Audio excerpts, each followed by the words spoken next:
Ngubingelele ngiphinde ngomukele kwesimazone sikulethela zona ke indaba ezihamba phambili ke ngaso lesi sikhathi ke kubatshazwa ke ihlazo ke amaphoyisa asoLundi ehubha imoto lapha ke azo ayifaka egcekeni efuna nje ukuyithatha. Lamaphoyisa ke okuthiwa ke eShanela ke asegcwele ke izwe lokho bakhala ngawo ke osomatekisi ngapha nangapha. Sokhumbula ukuthi ke uGodole wake wakhuluma impela lapha ke einkundleni zoku TikTok ukuthi ngempela ke sebeyaxhashazwa ke bona ke osomatekisi. Kodwa nansi ke futhi enye yamavideo ke ewubufakazi balokho kwakusho ke uyena ke uGodole lapha einkundleni zokuxhumana ukuthi abosomatekisi ke abaningi lapha ke sebeyahlupheka sebeyaxhashazwa ke futhi nansi ke ivideo ngudedelelo nambukeli ke bese ke mbukeli wehlela lapha ke enza ze comment section sizwe uvo lakho wena ngabe ke uthini ngombono wakho uma kwenzeka la kanje embonini yamantekisi. Siyabonga nakho ke naphila abafethu shaman ngicela nibuke le video ezolandela abafethu.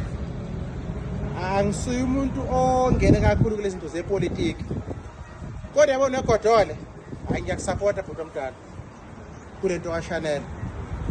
Angisho ukuthi ngithini abantu abavote kodwa nje ngithi kulento kaShanela ngiyakusupporta. Ake nibuke le video lelandelayo. iShanela yasoLundi bafethu ikhupha imoto ezifa egcekeni.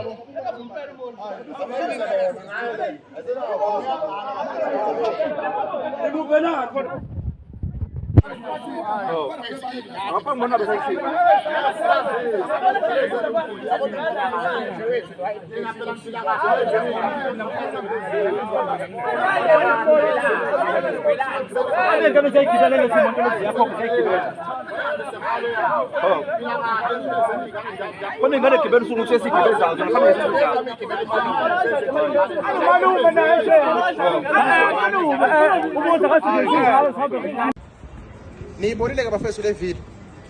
uShanela imoto uyikhipha ejaldini. Kukhona nani lokho bafethu kodwa nje yayenza kanti into efana nale.